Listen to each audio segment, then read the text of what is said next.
الرحمن الرحيم. السلام عليكم ورحمة الله وبركاته. This is د.تغريد المصري. I will be with you this semester and I will teach you a course of poetry too. The course description for this course you can find it inshallah on our page. The course will help you get a broad knowledge of the sweeping changes to literary culture in the roughly 100 years from 1798 to 1900, and after that it will take you through the 20th century. So unlike poetry number 1, in which you focused on the Old English and medieval ages or the Middle English and the Renaissance, now we will move more forward in time to the 19th century and the 20th century. Okay, so here you will be expected to understand the underlying historical forces that transformed culture, such as industrialization, urbanization. Of course you understand industrialization اللي هي انتشار الصناعة, urbanization الحضرية أو المدن, imperialism الإمبريالية, new social roles for previously marginalized groups. For example, women in the past, they were marginalized. Now they will take their role in society, and the rise of more literate middle class.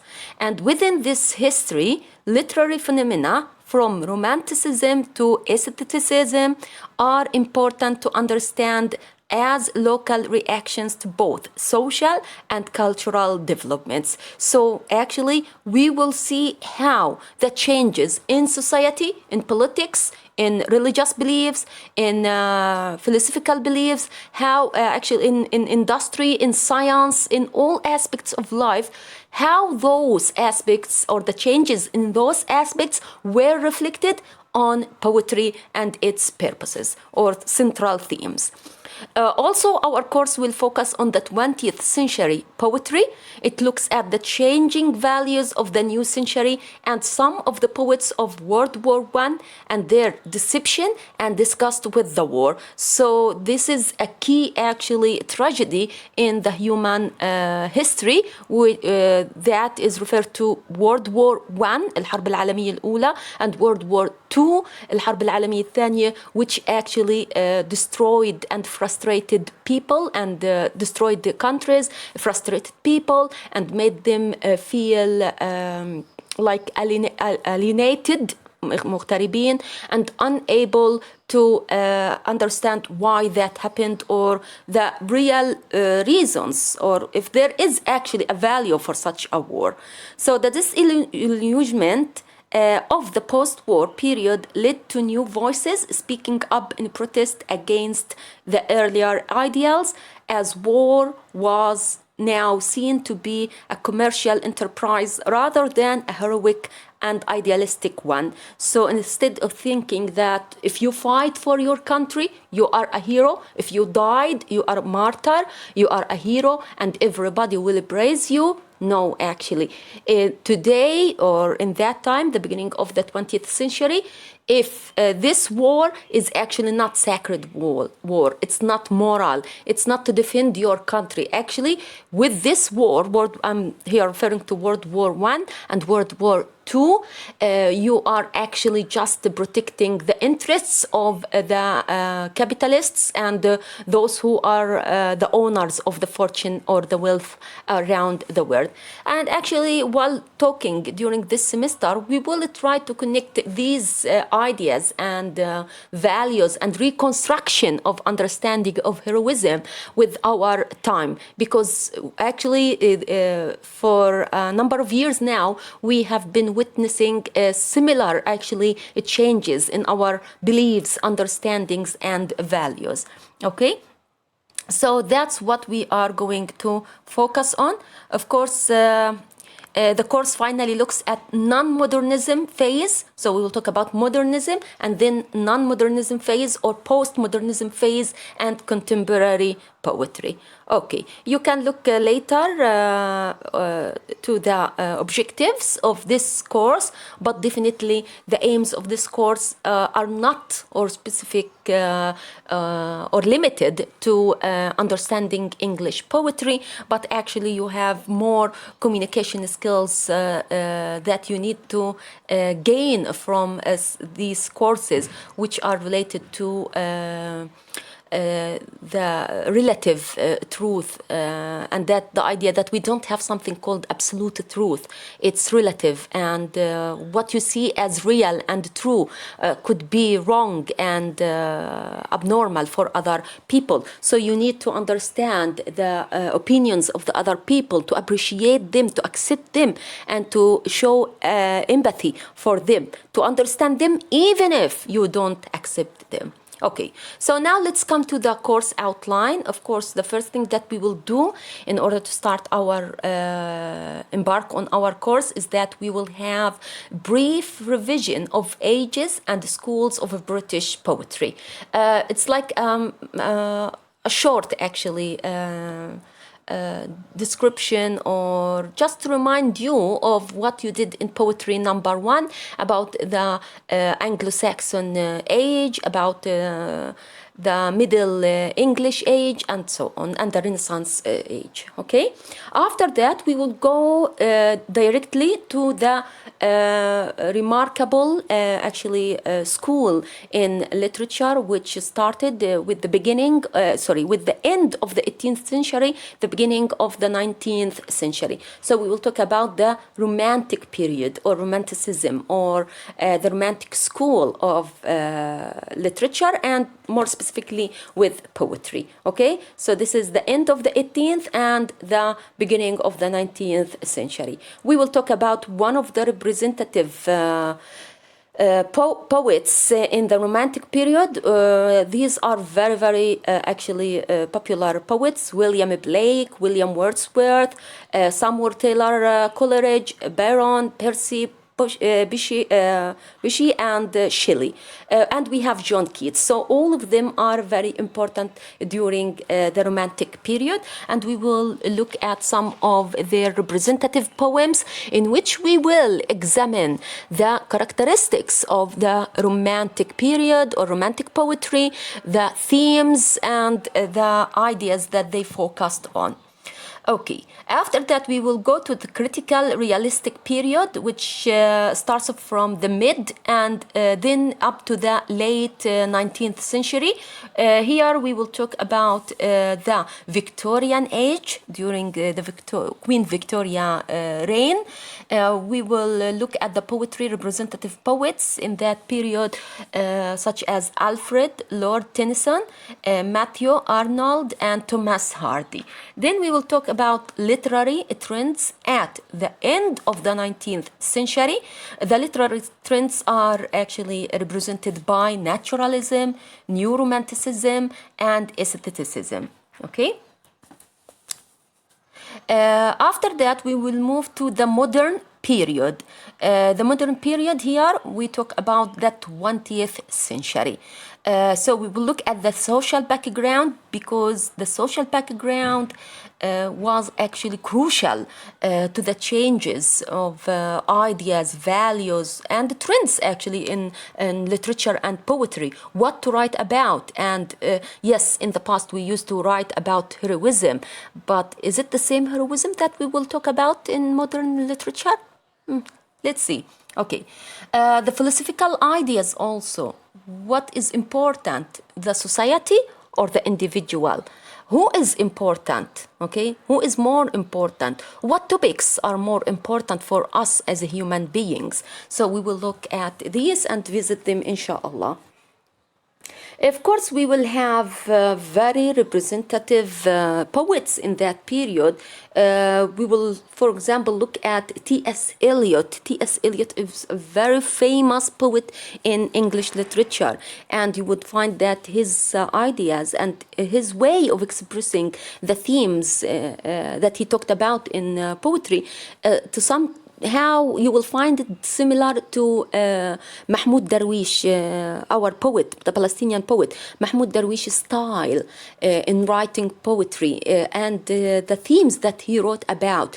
And when I talk about the style, I talk here about how they expressed the theme, how they represented it through their poems, okay? After that, we will talk about the love song of J. Alfred. He's not less important than T.S. Eliot. We will also talk about World War I poets. After World War I, during it, there were actually famous poets such as Edward Thomas and Robert Brooke. Sigfrid Sassoon, Isaac Rosenberg, and Wilfred Owen. You will find that all of their poems are talking about the futility of war, the uselessness of this war, and how that war just destroyed the young people, killed the young people, and allowed the rich people or those who had interest in the world to just grow bigger and earn more. Okay? So after that, we will talk about the new voices like Weston Hug, Odin, okay, and the poems of T.S. Eliot. There will be poems related to this period after World War I and World War II. More specifically, we will focus on the wasteland, al-ard al-kharab. So you can look at the internet and you would find that actually with the wasteland, it focuses mainly on the time of the new civilization, and that the human beings became more interested or focused on themselves. They don't belong. They don't feel that they belong to the society. They are busy all the time. They need to work and to earn money and to get materialistic things to the extent that they forgot about their feelings, forgot about their emotions, and there was a kind of break up in relationships within families and among people in general. So we will talk about the theme of alienation and nothingness. Nothingness here means alienation اللي هي الاغتراب والعدمية. Okay, so you live for nothing. Okay. Now, after that, we will come to non-modernism, the 20s and the 30s. Modernism fails to catch up, so be careful, and we will come to this point.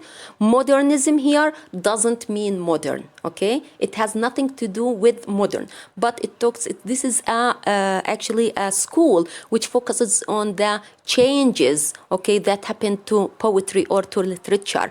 So we can talk about modernism now in the 19th century, in the 20th century, the beginning. So we can't just cancel it لأنه modernism ظهرت في بدايات يعني ظهرت واضحة في القرن العشرين. أوكي، مش معنى هيك إنه أنا أصبحت في القرن الواحد وعشرين ألغي كلمة modernism.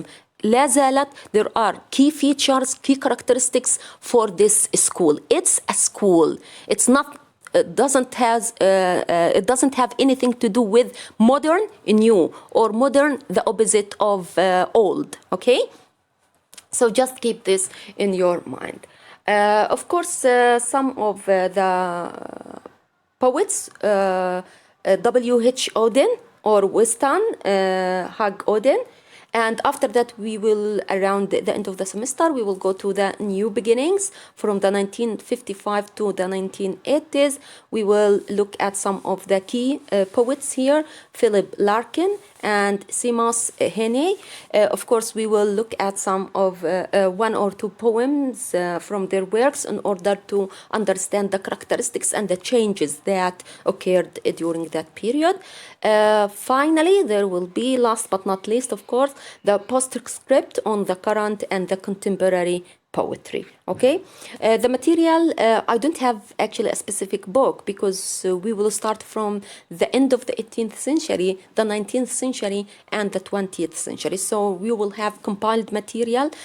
So you need to actually consider carefully the PowerPoint presentations that I will upload to our page. They will be of great help for you to study, to understand, and to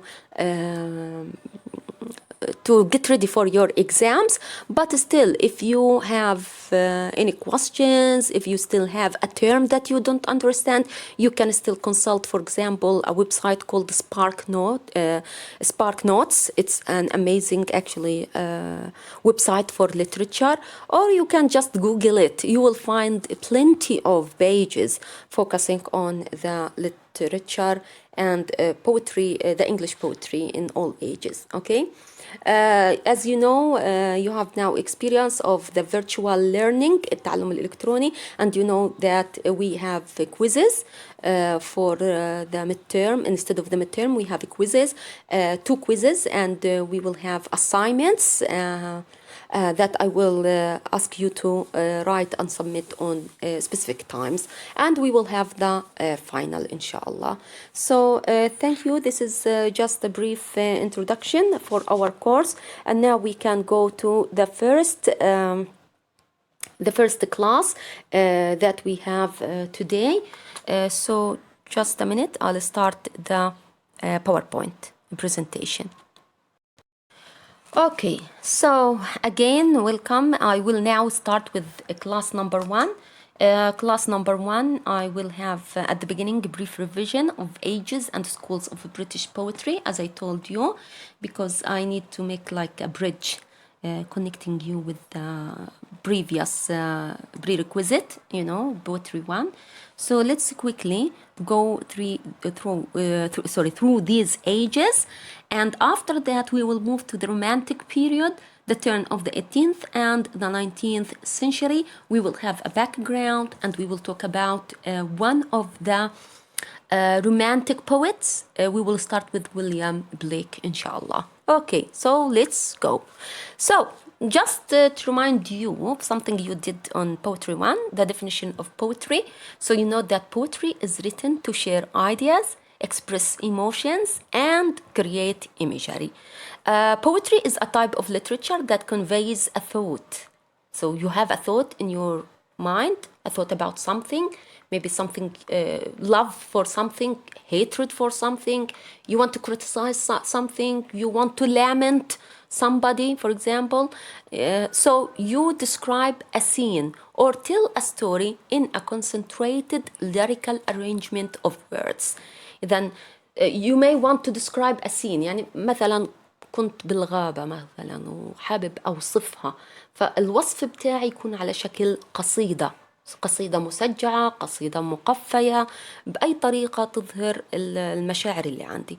Poems can be structured with rhyming lines and meter, the rhythm, and emphasis of a line based on syllabic beats. Poems can also be free form, which follows no formal structure. So if you remember, the poems that we write could be structured or rhymed, okay? يعني ممكن أنا أتبع أوزان محددة في الشعر تماما مثل الشعر العربي. ما في عندي البحور الشعرية، البحر الكامل، البحر الكامل وغيره، اوكي؟ فأنا هنا برضو نفس الشيء، بتبع نفس الفكرة. when I write in English, the English poem could be actually rhymed and structured. Okay, fine. So if you don't remember the terms like rhyme, meter, rhythm, okay, we can discuss them inshallah during the Zoom class, because this is something that we do in Poetry 1, but we can still do it. The type of poetry, you know, it could be blank verse, it could be rhymed verse, or it could be free, and we have different types actually. But free verse, this is what we mean by free form. تعرفوا الشعر الحر. Okay, fine. The basic building block of a poem is a verse known as stanza, المقاطع الشعرية. A stanza is a grouping of lines related to the same thought or topic, similar to a paragraph in prose. A stanza can be subdivided based on the number of lines it contains. For example, if you remember, we have a couplet, which is a stanza with 2 lines, okay? Now, I don't want to go actually more than this about the definition of poetry, because it's just a revision or a quick reminder of the definition of poetry.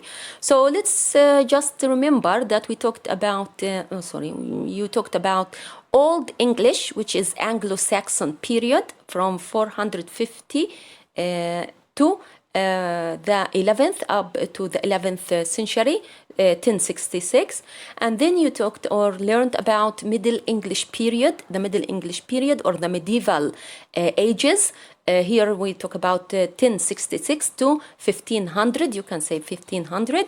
And then you learned about the Renaissance, اللي هي عصر النهضة, from the 16th to the middle of the 17th century. Of course, this 1500, it means the 16th century, and here 1660 means the mid of the 17th century.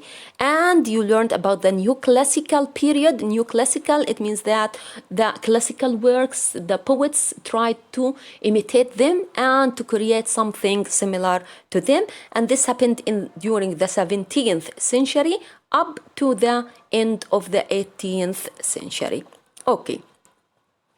Now let's come to the our course. In our course, actually, what ages will we cover? We will cover the Romantic period, and this is from the from 1785 to 1832. Then we will move to the Victorian period. Of course, the Romantic period, the beginning of the 19th century, and followed by the Victorian period during also the 19th century. So 1832 to 1901. Of course, 1901, this means the beginning of the 20th century. Now, the beginning of the 20th century, it starts with the Edwardian period. Of course, this is related or named after Edward, King Edward, from 1901 to 1914. And then after Edward, we have George, King George, the Georgian period from 1910 to 1936. After that comes the modern period from 1914 up to now, because it is a school of literature actually that still exists. And after modern period, actually in 1945 started a new, after the end of the war and all those themes and ideas about war, people started to live the life of industrialized society in which they feel alienated and that they break up with everyone around them. So we have the post-modern period from 1945 up to now. Okay, so let's start to revise. So now let's start with the schools of English poetry. We will start with the Anglo-Saxon period. Just brief, actually, ideas or information about these schools. The Anglo-Saxons invaders arrived to Britain near the end of the 5th century AC. They were the founders of what is called English literature.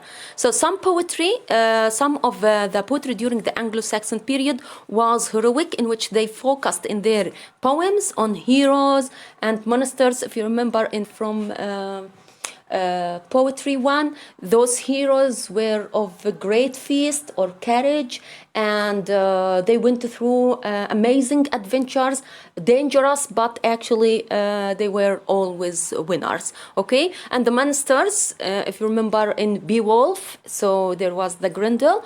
Okay, and other of these poems were religious, in which the focus was on the Gospels and the stories written in the Gospels. Okay, the Gospel اللي هو الإنجيل والكتب الدينية. Common themes at that time during the Anglo-Saxon period, the common themes and subjects were battle. Because, you know, we said that they focused more on heroism, and actually they were warriors invading in new countries and in new regions. So definitely the battle and the warriors were of great interest for them. So they focused on them in their poetry. The seas, the storms, the ravens, the eagles, the wolves, the death, dying, okay, the fate, destiny, because at that time they started to question the idea because of the spread of Christianity, the question of the fate and destiny. Also, there was focus on the nobles, the noble people, because if you want to write a poem, you have to write it for a king or about sons of kings. So somebody from a noble origin, okay? So you don't write about ordinary people. You write about kings, princes, and rulers. You write also about weapons and armor. So from these themes, you can think about the war and heroism during war. You can think something related to nature, but still, when we talk about storms, seas, ravens, eagles, wolves, we talk also about strength. So people at that time believed a lot in strength and courage, okay? And of course, you should write for the noble people in order to please them, okay? So that was the Anglo-Saxon period, which was full of raids, اللي هي الحملات العسكرية, and invasion of other areas. The Middle English period in 1966 and up to, 1966 and up to 1500. This is the beginning of the 16th century. In the medieval age, the trend of poetry shifted to glorifying Christian heroes. So you don't just glorify the kings and the noble origins people who were fighting and going through wars. No, now you focus on Christian heroes and Jesus Christ, because at that time they started to spread actually Christianity in the European continent, in Europe. Okay, so in this age, the church was dominating everything in English people's life. So even poetry started, or at that time focused on the Christian heroes. Even art was domineered by the church in the form of religious plays. تخيلوا يعني حتى من قوة سيطرة الكنيسة على الحياة، حتى الأدب أصبح يعني لازم تكون القصائد مكتوبة عن المسيحيين والأبطال المسيحيين، ولازم تنكتب عن المسيح، والمسرحيات اللي كانت تعرض لازم تكون يعني دينية.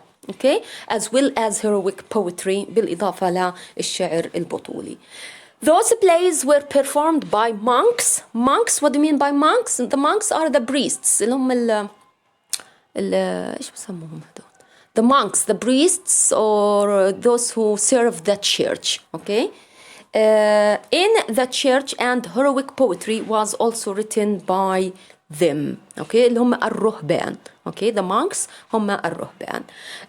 One of the most famous poet who was born in that period and continued after that is the English poet Geoffrey Chaucer. Okay? We will talk about Geoffrey Chaucer in detail, inshallah.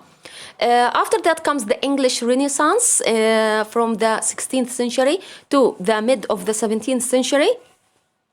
The Renaissance, which had found its origins in Italy, was introduced by those who had traveled through Italy. يعني usually the scholars الدارسين والباحثين used to travel from England to Italy, and in Italy they learned the new principles and ideas of the Renaissance time. So they brought it back to England.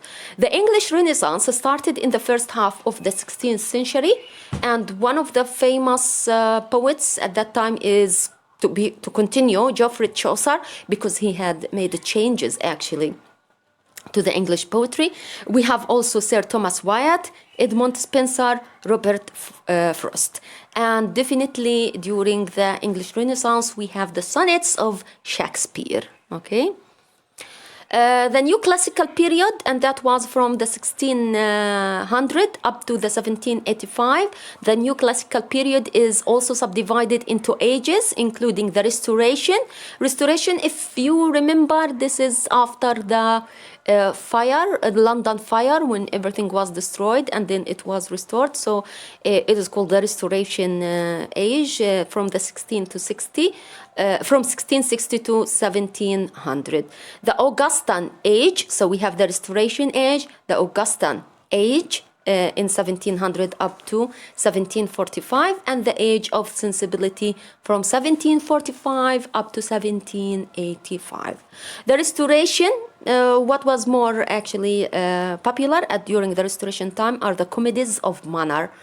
So you can go back and look at John Dryden, for example, and we have satire, اللي هي القصائد الساخرة, اللي if you remember it talks about something that people consider as important and the poet makes it trivial. Okay, Samuel Butler. Okay, now during the Augustan age we have key figures, the poet Alexander Pope and Jonathan Swift. They are very popular. And during the Age of Sensibility we have Edmund Burke and Samuel Johnson. Okay, now we come to the end of our revision of the literature ages, or that you did in Poetry 1. And now we will move to the beginning of our own course, which starts with the Romantic period and the turn of the 18th and 19th century. So this will, inshallah, be in class 1, part 2. Okay, so just wait and of course go through what I said, because it's important to build on what you know. So the changes that happened during the ages, we will continue them and understand how now the new ages, the new centuries, witnessed new changes and differed from the previous schools and ages. Thank you very much.